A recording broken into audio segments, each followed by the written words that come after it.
also added a little test note today. A test note, which is usually a small white object, so that the eye will always be able to register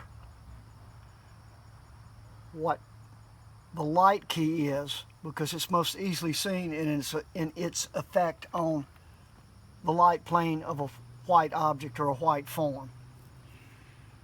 But you can also add something that's actually a pure color, like a flower, piece of fruit. I got a little sweet pepper I just picked.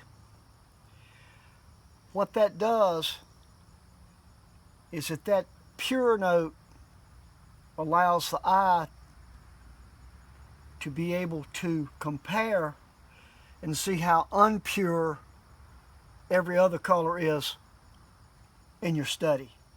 It's just a way to keep yourself checked. Well, your palette is also, it's obvious. You hold it up to your setup, you hold it up to your painting, and it's obvious that nothing out there is as vivid as some of the colors on your palette.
And I know that this is going through quite a few people's minds.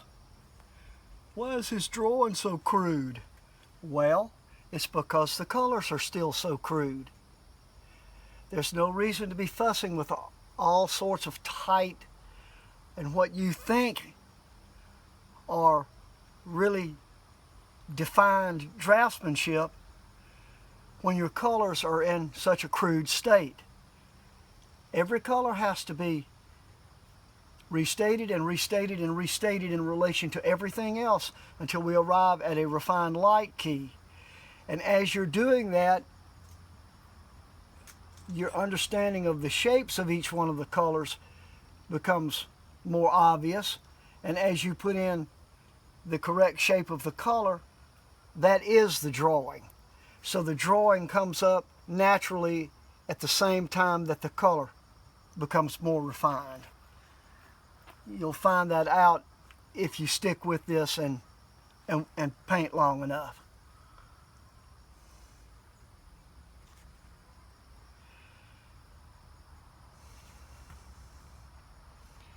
Okay, by having the half lights up, we have another basis of comparison so that it becomes obvious that the original note made for the light plane is actually only part of the light plane.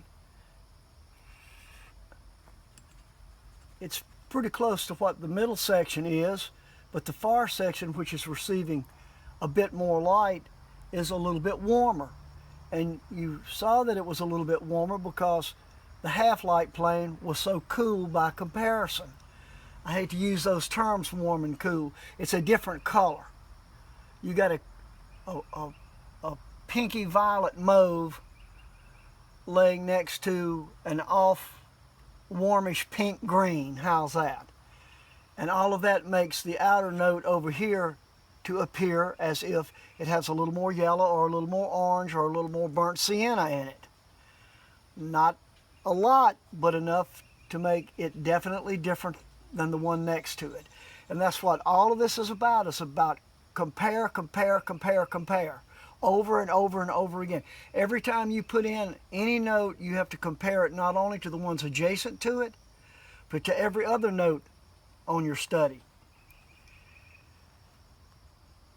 And here's 3 important things to remember.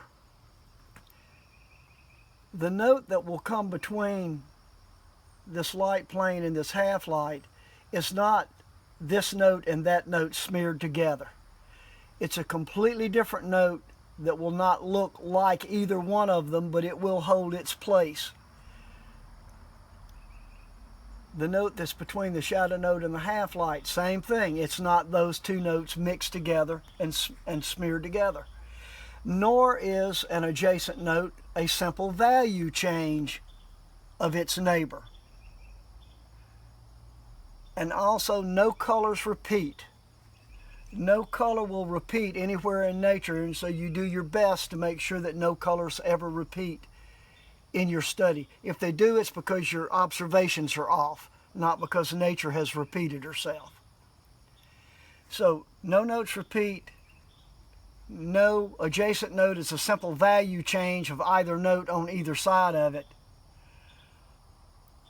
And no 2 notes, adjacent notes, are smeared together to make the note between them, because that's a false note, because it wasn't made off of an observation.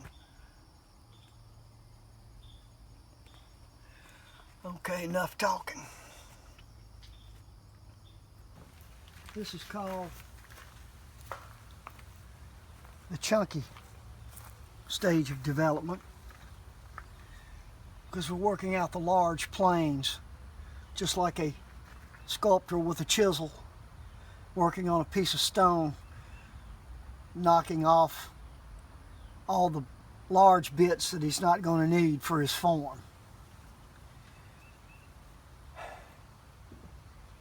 And you will hear some people say, including some very ignorant former hensche students, yeah, but that looks so unnatural.